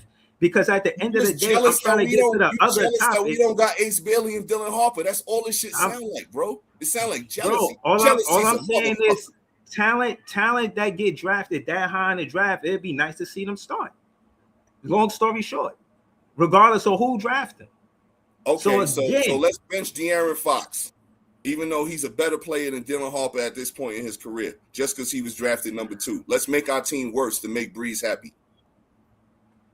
I'm not even a Spurs fan. What they doing making me happy for? You know what I'm saying? I didn't say nothing. You pissed that he not starting? Bro, I'm like I said, I'm not worked up about it. You keep talking about it like you want to keep talking about it. I'm done. You know what I'm saying? Because bro, look how much time we got left on the show. How much time you want to talk about it? We can asinine sports take I've ever heard in my life. Bro, we could disagree. How long do you want to disagree with me when we got 20 minutes left in the show? How long do you want to disagree? Because I'm trying to get to the other topic. I mean, we could disagree all show because what we talking contentious, right? So don't go run and be a Care Bear now, man. Bro, I made my point. What? I made my point. Well, your point is, my point is your point. You want to dance? You think this is the ASA 11, ASA 12, and ASA 13? Nah, you want to dance? That's my point. I made my point. That's my point already. That your point is the most awful point I've ever heard. Like I said, they got a number 2 pick coming off of the bench. And that's some guys just got all the luck. You know what I'm saying? At the end of the day, had a number 3 pick coming off the bench when they went to the finals earlier than they should have, when they lost to the Heat. It happens, Breeze. Bro, I'm not tripping off it. You making a bigger deal out of it than me. You talking out your fan hat. But you won't stop talking about it. Oh, they don't even treat their nice things like we would treat our nice things. Oh, I wish we had them. We would treat them so much better. Yo, Breeze, you sound like Drake talking about the Nets.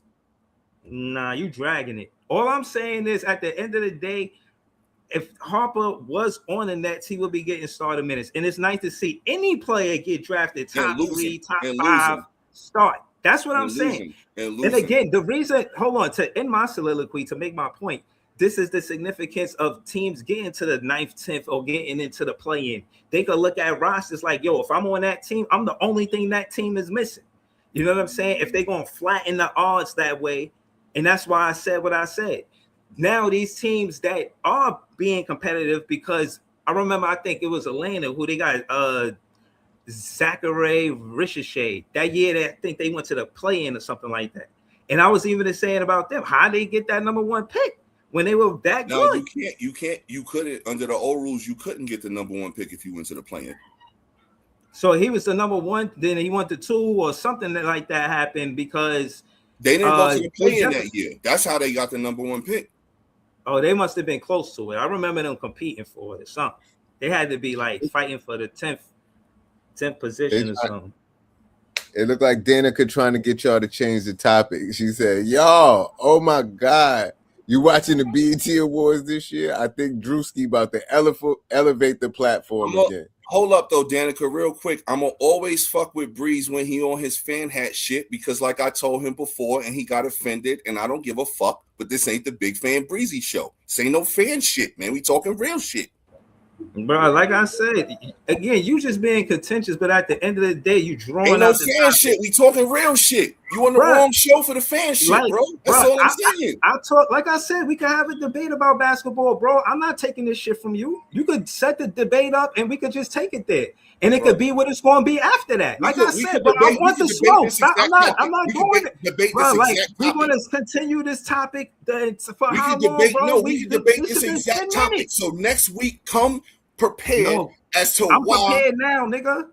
What you talking about? Oh, so like I said, at the end of the hold on. At the end of bro, why should a top 5 pick start?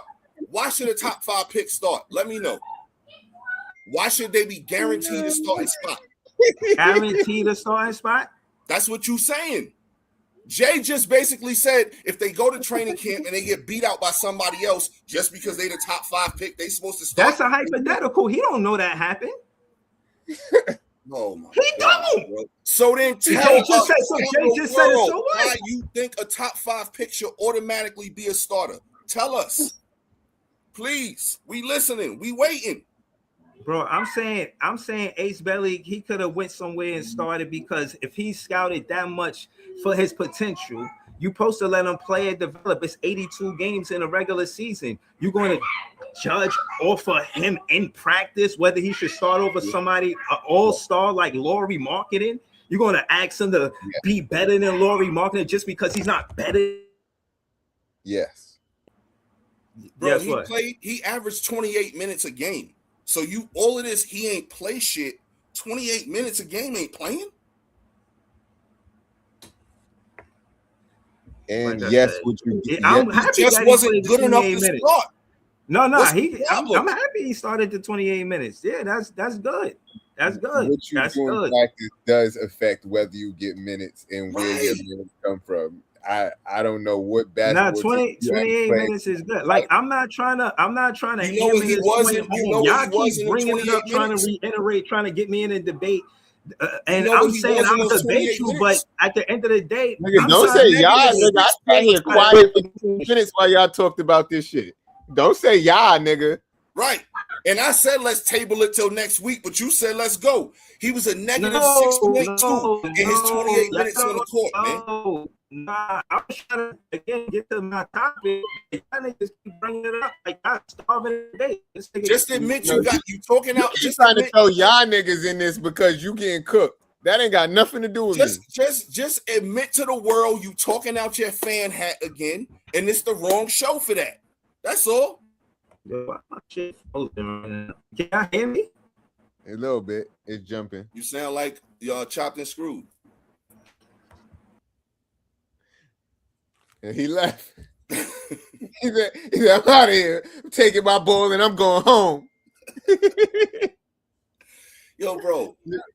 If I draft you top 5, you automatically starting, no matter what. Yo, bro. Fuck out of here.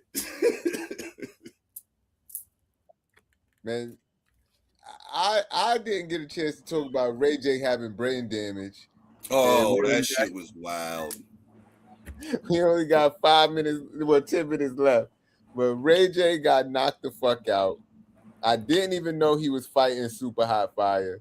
Super Hot Fire is known for fake rap battles on the internet, and he knocked Ray J out with a real punch.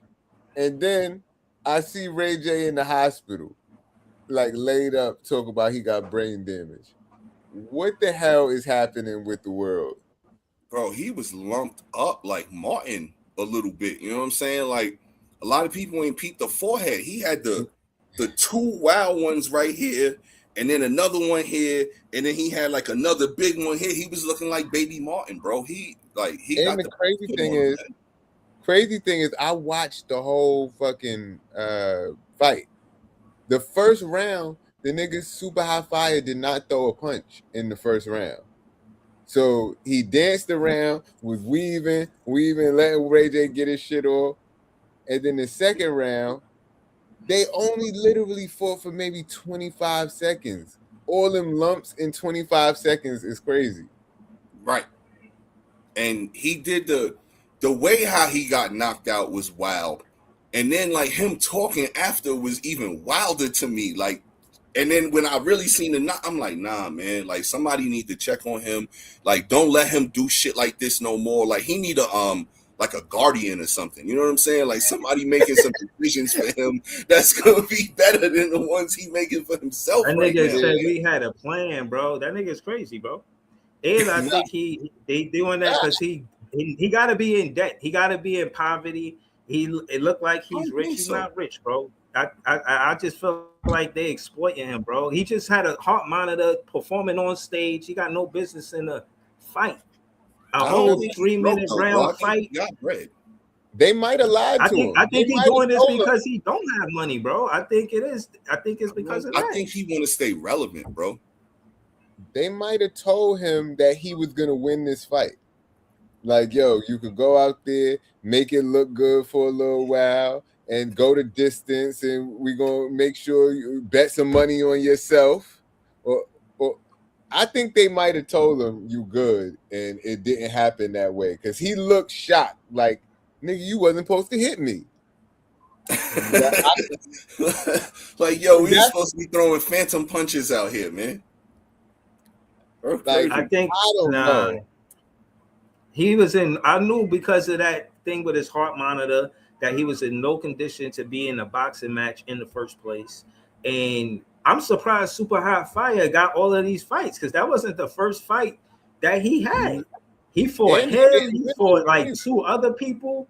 Like he be low-key boxing. Yeah, but that's the name of that joint. The name of that fighting shit that Aiden Ross do is called brand risk. So it's celebrities going up there, putting their brand at risk for a fight. Mm-hmm. Like, I don't know if y'all see Michael Beasley and Lance Stevenson fought too? Yeah, he choked Beasley out. That shit was crazy. He wanted his rematch. He got a rematch. They was UFC. So the Ray J is Super Hot. That was a boxing match. They was boxing, yeah. But it was UFC with Lance Stevenson. I thought that was UFC too, because that's how he got the knots. He got the knots from boxing gloves. I thought that was boxing. That was boxing. He just caught him with an overhand right. Okay, I could be wrong, but I thought that was straight up boxing gloves too. My fault. Nah. Yeah, man, that was tough. Yeah, man. Somebody, like I said, man, like Ray, he liked the attention for sure, man. And somebody need to like be like, yo, like not this time. Like sit this one out. Like I know you want to, but it's not a good look after the last thing and the surgery and everything else going on. Like, yo, just sit this one out. Like if this ain't boxing, nigga, those is UFC gloves. Yeah, so it was UFC, yeah. Because you don't get knotted up like that easy with boxing gloves on, with them 10-ounce gloves. Man. He could have had the brass knuckles underneath the gloves or something, you know, like loaded the what they call them, loaded up the gloves. but he didn't kick him or nothing like that. They just didn't go down to a grapple or nothing like that. But they right. On second thought, Ray J did try to grab him, and he was just kind of like staying out of Ray J way in the first round, kind of like letting Ray J weigh himself out. And then the second round, he started boxing. And then damn, he just went outside.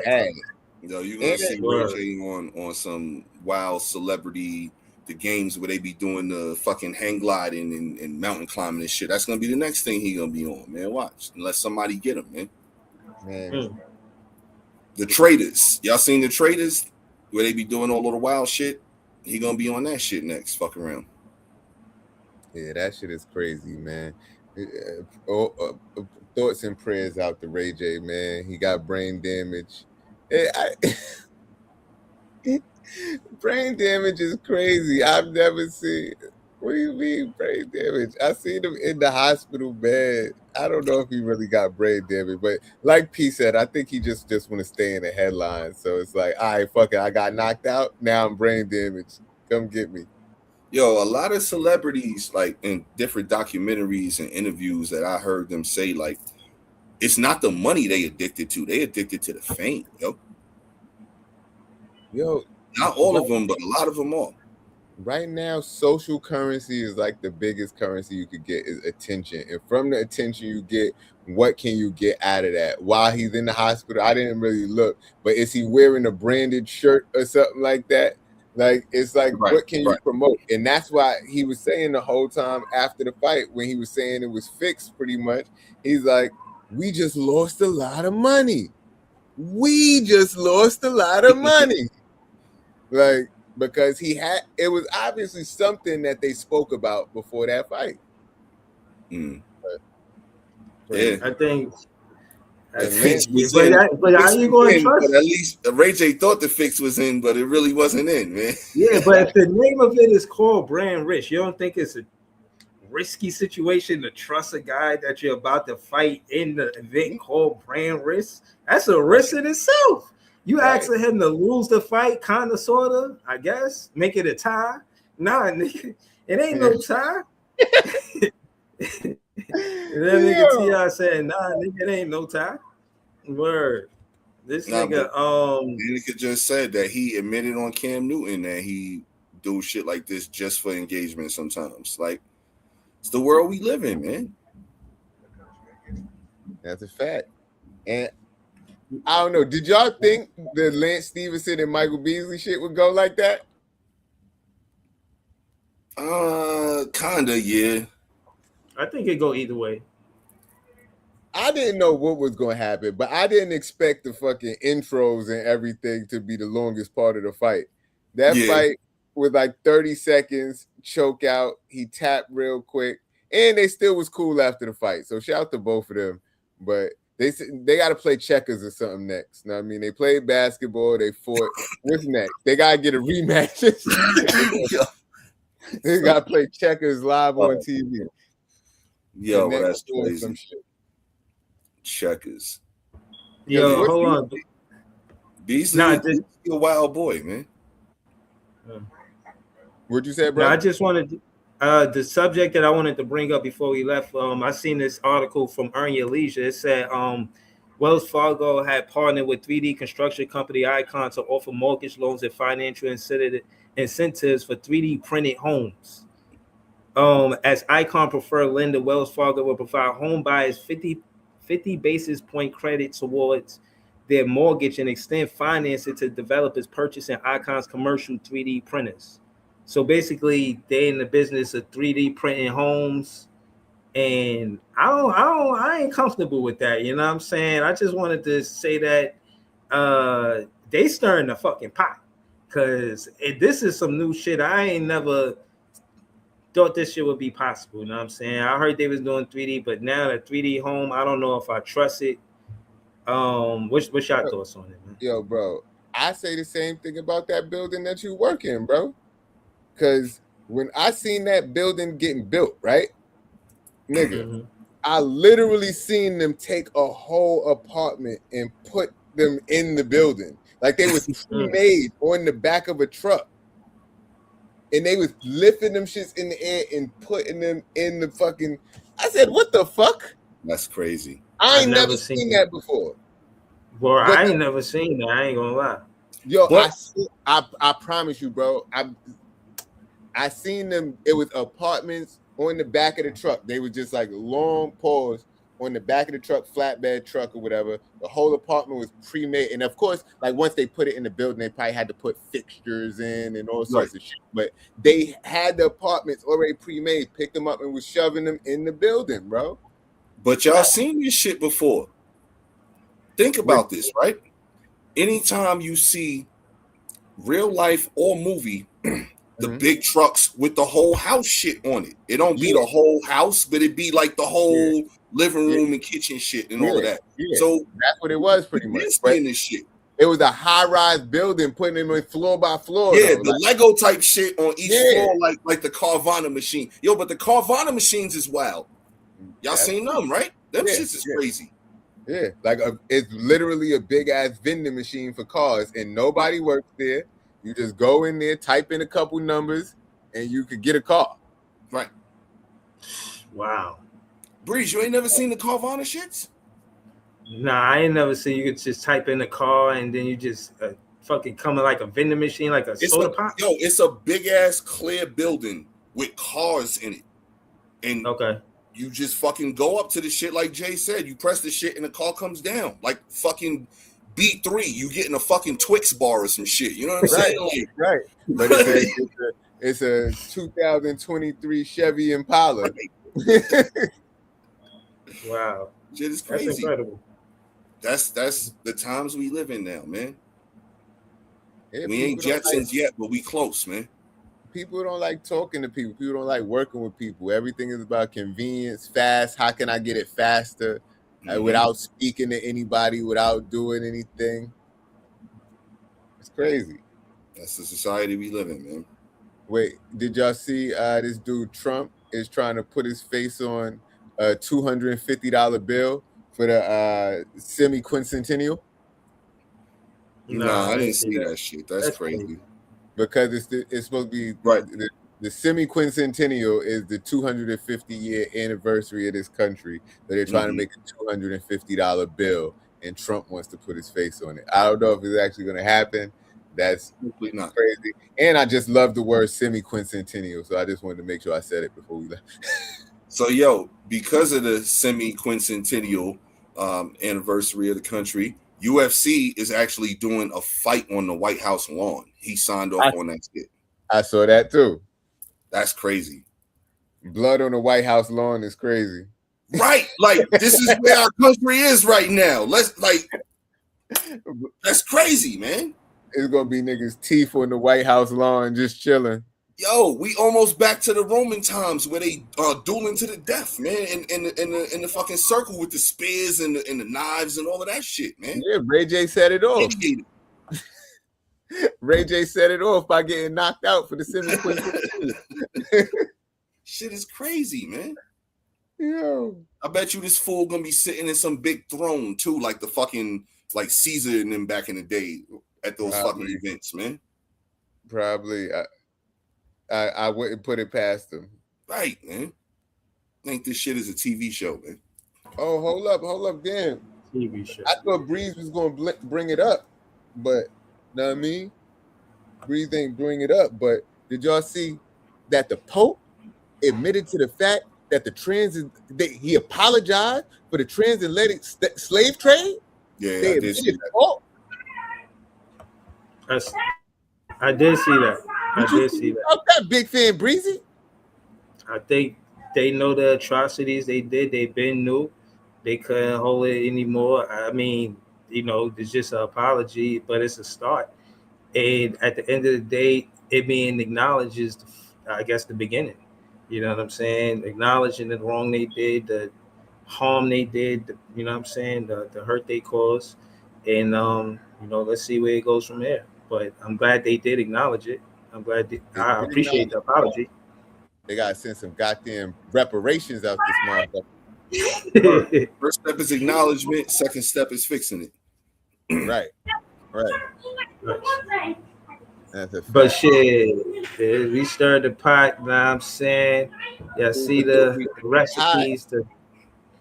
Exactly. You know what I mean? He said the homie apologized. I don't know. I don't know. You know what I mean? But we're gonna get back to that next episode. It should be 9:00. Tap in, stir the pot, come get a whiff. You know what I'm saying? Thank y'all for tuning in. Subscribe to the page. Subscribe. For entertainment only, man.